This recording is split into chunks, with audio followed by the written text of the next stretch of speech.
I'm Ju, and welcome back to Real Talk with Ju, where we focus on empowering women through real life advices on relationship, personal growth, and financial independence. Today, I'm diving into something that's a little bit deeper and incredibly incredibly transformative. Blending emotions, healing with financial empowerment.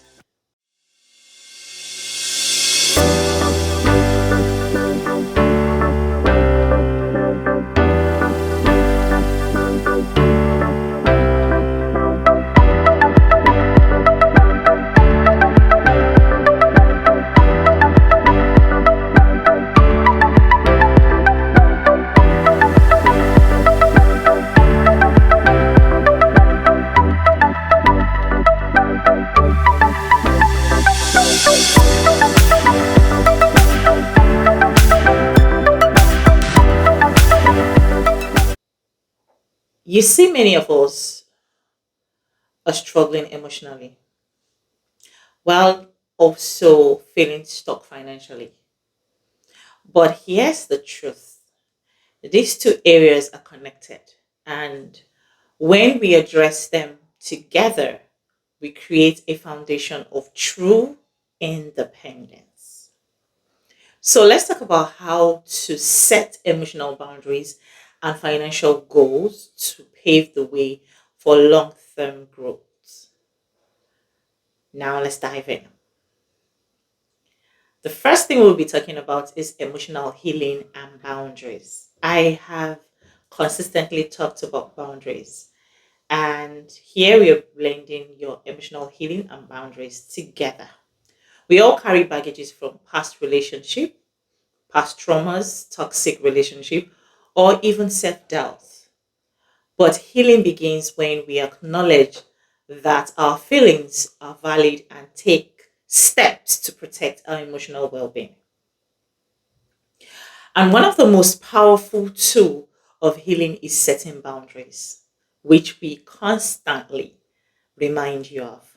Boundaries aren't about shutting people out, they're about protecting your peace. For example, if someone constantly undermines your self worth, limits the time you spend with them, learn to say no without guilt, and surround yourself with people who uplift you or help you with clear state of mind, not tear you down or cloud your mind. Remember, healing is not selfish. It's the first step to building a life that you deserve. Cultivate self compassion. Learn to be compassionate to yourself.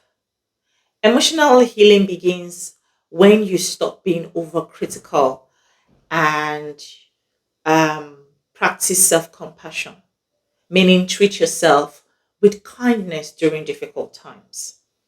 This could include forgiving yourself for past mistakes and recognizing that struggles are natural. They're, it's okay to struggle, it's a part of life. How to practice this is using positive affirmation that we talked about in our last video. Replace your self-criticism with affirmations.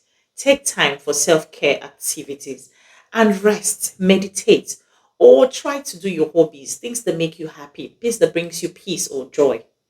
Seek support when needed. Remind yourself that asking for help is not weakness, but a strength. Okay? And I will also talk about letting go of resentment.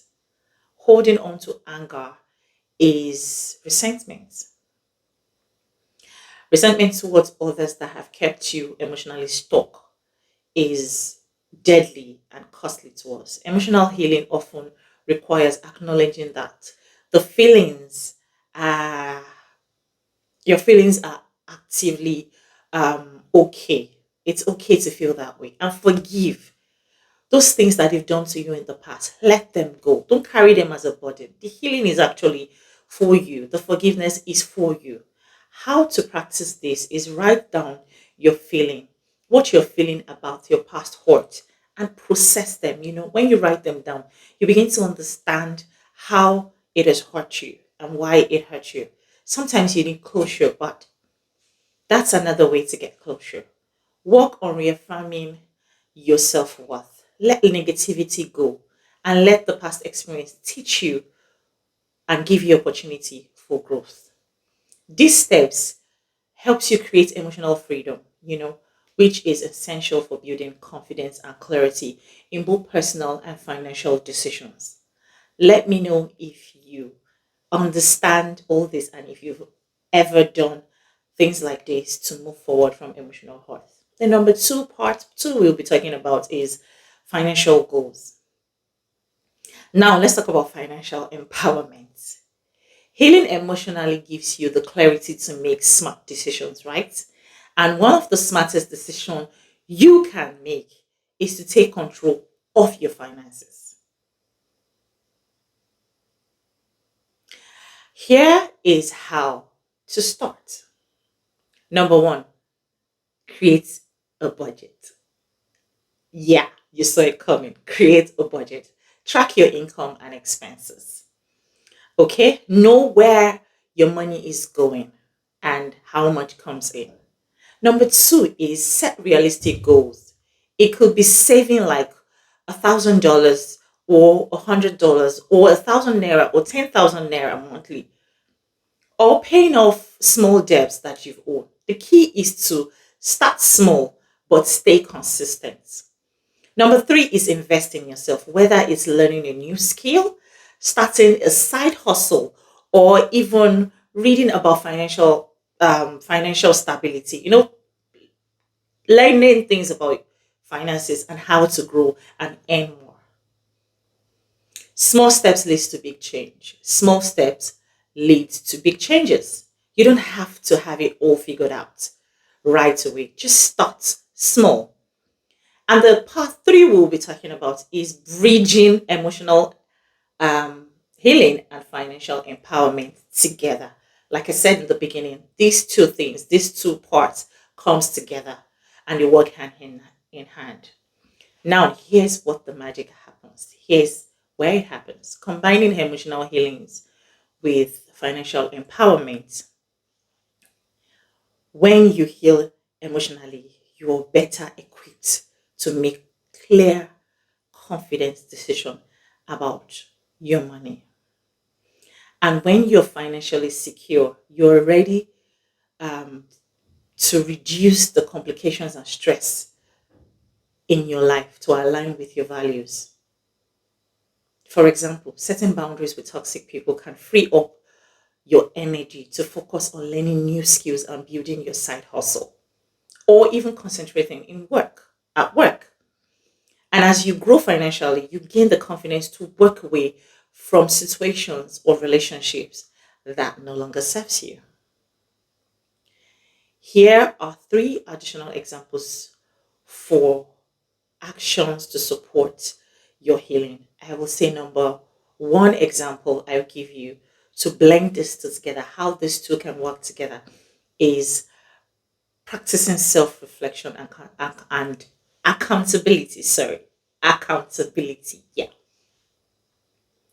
When you're emotionally healing, you know, regularly reflect on your emotions and your past experience through journaling, prayers, or therapy.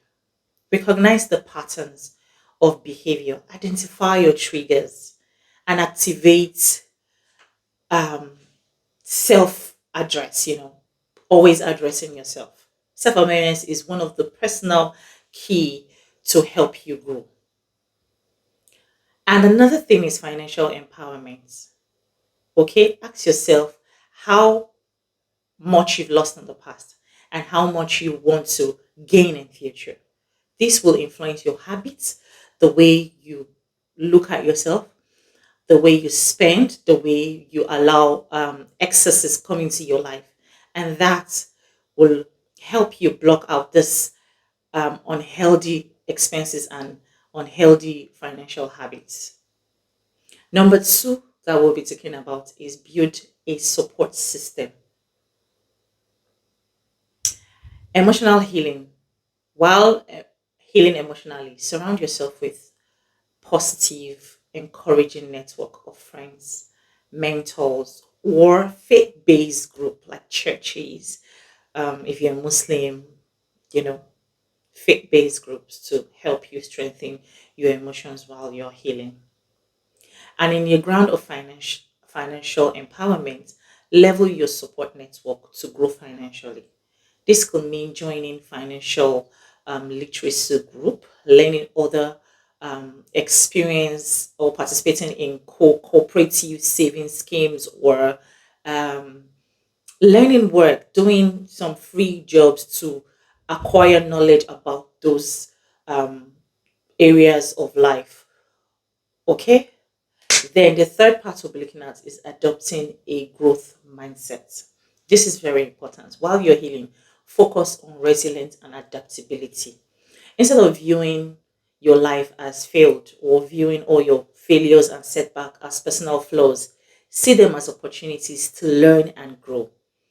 The mental shift is it will activate your confidence to overpower self-doubt.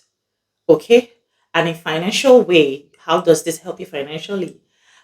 Use this growth mindset to embrace new skills and opportunities. Learn new things, whether it's taking a class um, on maybe one of your hobbies or one of the careers you want to step in, or um, trying to do a side gig, or using your talent or your passion to create financial freedom for yourself. So, how do you balance both of this? What is the power behind balancing both of this? Here's the magic. When you invest in both your emotions and your financial well being, they feed each other. For example, emotional strength helps you make better financial decisions, and financial stability reduces the stress and gives you the freedom to focus on your passion and happiness, which helps you walk away from those people or those areas where you're emotionally abused, or where you're taking um, advantage of. Sorry, you don't have to do it all at once. It's step by step. Each effort you make in any area, being it emotional or financial, is an addition to your independence in both sides. How does this connect? When you reflect, grow, and learn on the rights and have the right support group on your emotional aspect and your financial aspect, it will help you develop and improve in creating opportunities and in taking care of your mental health. And this makes you stronger and makes you more independent in every area of your life. So today I would want you to take up a challenge. Take one step towards healing and one step towards your financial independence. It could be a simple um, writing, it could be a simple step like writing down what you want to do and those parts of your life you want to heal. Create a budget to track your expenses and your spending. And also write down all those things from your past that have been emotionally bringing you down or making you feel hurt. This will help you take notes and also a step to healing and financial freedom.